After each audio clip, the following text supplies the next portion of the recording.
नमस्कार. मी अरुण गोडबोले. आपण बघताय माझ्या चॅनल अरुण गोडबोले. गुंतवणूक मार्गदर्शन या मालिकेतील आज हा 15वा भाग. या भागामध्ये आपण आणखी एक वेगळा पर्याय गुंतवणुकीचा कंपनी डिपॉझिट्स आणि डिबेंचर्स या दोन गोष्टींचा विचार करणार आहे. आपल्याला माहिती आहे की वेगवेगळ्या लिमिटेड कंपनीज असतात ज्या व्यवसाय करत असतात आणि व्यवसाय करताना भांडवल लागतं. ते शेअर्स रूपानं ते गोळा करतात. आता सध्याचा परवडीचा शब्द IPO, इनिशियल पब्लिक ऑफर, त्यावेळी खूप लोक त्यात गुंतवत असतात. पण याशिवाय बँकेकडूनही कर्ज त्यांना घ्यावी लागतात आणि बँकेचा कर्जाचा दर, व्याजाचा दर कर्जावरील जास्त असतो. म्हणजे त्याकरता त्यावेळेला अशा कंपन्या डिपॉझिटर म्हणजे पब्लिककडून ठेवी स्वीकारण्याचा पर्याय स्वीकारतात.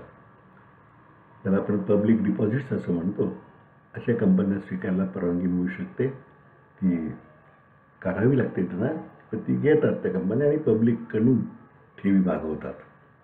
अर्थात आजकाल हा प्रकार खूप कमी झाला आहे, पण एक काळ होता की सर्वच कंपन्या बहुधा पब्लिक डिपॉझिट घेत असत.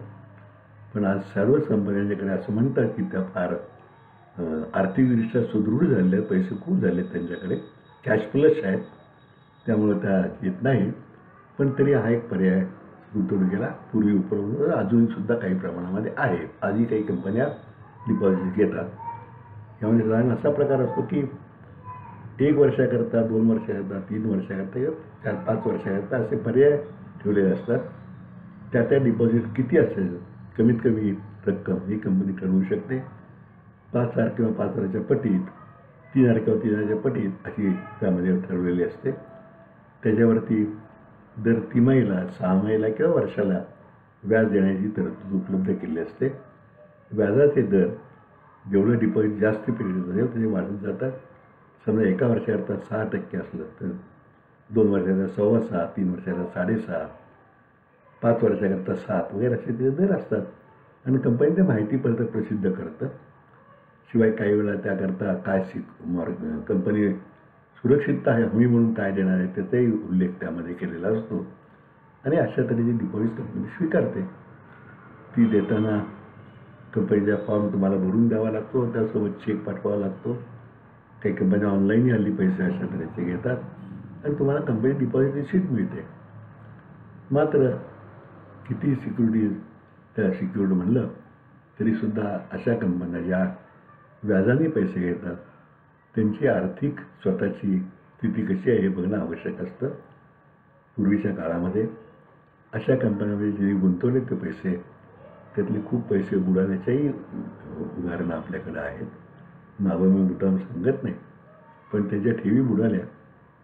अगदी अलीकडे पण सुद्धा काही बिल्डर्सनी पैसे घेतले, ते कंपन्या होत्या त्यांच्या, आणि पैसे घेतले डिपॉझिट्स, ग्राहकांनी दिले.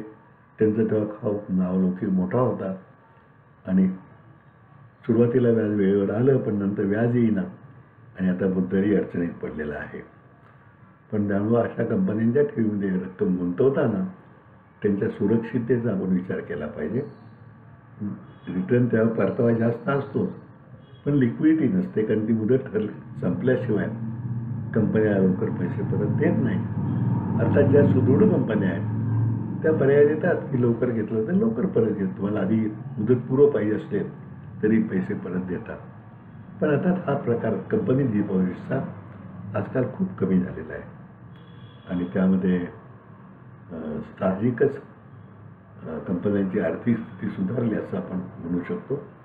कारण अन्यथा पूर्वीच्या काळी हा खूप लोकप्रिय प्रकार होता आणि लोकही खूप गुंतवत होते. म्हणजे काही कंपन्यांच्या बाबतीत तरी एखाद्या माणसाने आपली सर्व रक्कम गुंतवली आणि ती कंपनी बुडाली आणि पैसे आले नाही अशी उदाहरणं आपल्याला आढळत यायची.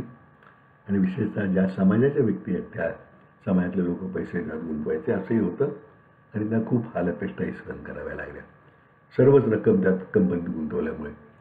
पण आता त्यांचा हा प्रकारच खूप कमी झालेला आहे. पण तरी आपल्याला माहिती असावं म्हणून आम्ही उल्लेख केला. याचबरोबर कंपन्या जसं शेअर त्यांचे पब्लिककडून सबस्क्राईब करून घेतात, तसं डिबेंचरसुद्धा कंपन्या काढतात. शेअर्स आणि डिबेंचर त्यातला महत्त्वाचा फरक असा की शेअर्सवरती किती तुम्हाला डिव्हिडंड मिळेल निश्चित नसतं. डिव्हिडन्सवरती तुम्हाला किती ते डिबेंचर्सवरती तुम्हाला किती व्याज देणार हे निश्चित केलेलं असतं. डिबेंचरने ते आपण कर्जरोखे म्हणू शकतो आणि ते कर्जरोखेसुद्धा काही वेळा क्युम्युलेटिव्ह असतात. म्हणजे दर साल व्याज देण्याऐवजी मुदत संपल्यानंतर एकत्रित व्याज मिळेल अशी तरतूद असते. कंपनी डिपॉझिटसारखंच त्याचं साधारण स्वरूप असतं, पण ह्या डिबेंचर्सना सिक्युरिटी घ्यायचा तर सरकारने सक्ती केलेली आहे. त्यामुळे त्यांच्याकरता सिक्युरिटी सरकार घ्यायला लावतं म्हणून ते सुरक्षित मानले जातात. डिबेंचर्समध्ये सुद्धा 2 प्रकार आहेत. मात्र यात एक लक्षात घेतलं पाहिजे की शेअर्सच्या जशा किमती वर खाली होतात त्या डिबेंचर्सच्या किमती वर खाली होत नाहीत. शेअर मार्केटमध्ये विकून जे आत्ता 200 रुपये शेअर आता 500 रुपये झाला असं होतं. आता डिबेंचर्समध्ये होत नाही. तीच किंमत त्याची दर्शनी किंमतच राहते. मुदत संपल्यानंतर तुम्हाला पैसे परत मिळतात. व्याज क्युम्युलेटिव्ह असलं तर व्याजासह मिळतात. 3 6 किंवा वार्षिक असलं तर त्या पिरियडप्रमाणे व्याज मिळत राहतं. तर 2 प्रकार आहेत, एक कन्व्हर्टेबल आणि नॉन कन्व्हर्टेबल. नॉन कन्व्हर्टेबल डिबेंचर्सच राहतील, मुदत संपल्यानंतर तुमचे पैसे परत मिळतील. कन्व्हर्टेबल डिबेंचर्सचा प्रकार रिलायन्सने पहिल्यांदा आणला की अमुक तर या डिबेंचर्सचे अमुक दराने शेअर्समध्ये कन्व्हर्शन तुम्हाला तुमच्या ऑप्शनप्रमाणे करून मिळेल आणि त्यामुळं तेव्हा खूप त्याला प्रतिसाद मिळाला आणि खूप लोकांनी डिबेंचर ते कन्व्हर्ट करून घेतले. रिलायन्सचे शेअर्स मिळाले आणि त्यांना त्याचा फायदाही झाला कारण त्या शेअरच्या किमती पुढे खूप वाढल्या. पण आत्ता सध्यासुद्धा बहुतेक सर्व कंपन्या डिबेंचर्सकडे वळताना दिसत नाहीत. जास्तीत जास्त आपले शेअर्स विकावे कारण शेअर्सवरती आपलं काही बंधन कंपन्यांच्यावरती काही नसतं ना. नफा झाला तर डिव्हिडंड मिळेल असंच ते असतं. डिबेंचर्स म्हणल्यानंतर कंपनीवरती निश्चितपणे ठरलेल्या दराने व्याज देण्याची जबाबदारी असते, शेअर्समध्ये ती नसते आणि ती अगदी नीड म्हणजे पैशाची गरज असल्याशिवाय कंपन्या शेअर डिबेंचर्सकडे वळत नाहीत. त्यामुळं हाही प्रकार हल्ली खूप कमी झालेला आहे. पण एक इथं आपल्याला माहिती व्हावी, माहिती परिपूर्ण गुंतवणुकीचा पर्याय म्हणून मी त्याचा उल्लेख केला. आणखीन एक गव्हर्नमेंट बॉन्ड्समध्ये आपण गुंतवू शकता.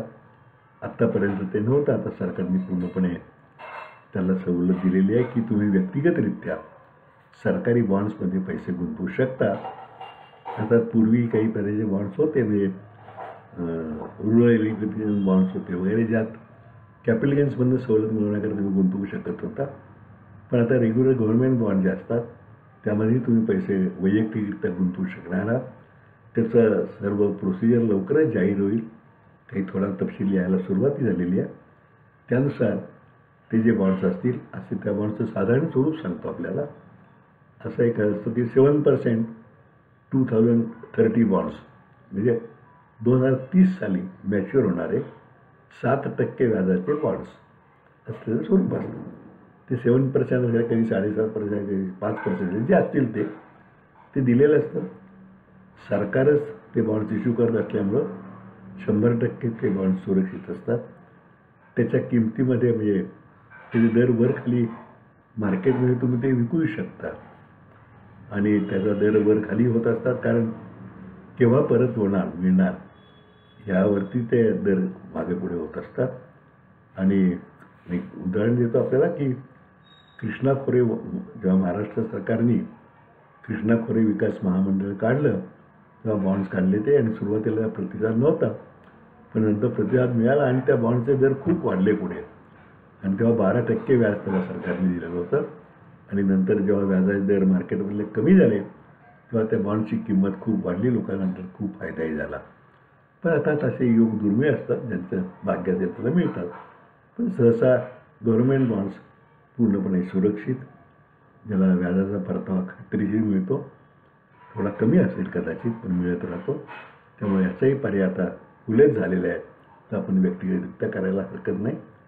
व्याजाचा दर पाहून, आपली परिस्थिती पाहून, आपल्याकडे गुंतवणूक किती रक्कम आहे, ती कशी आपण स्प्रेड केलेली आहे ही पाहून आपण ते विचार करू शकता.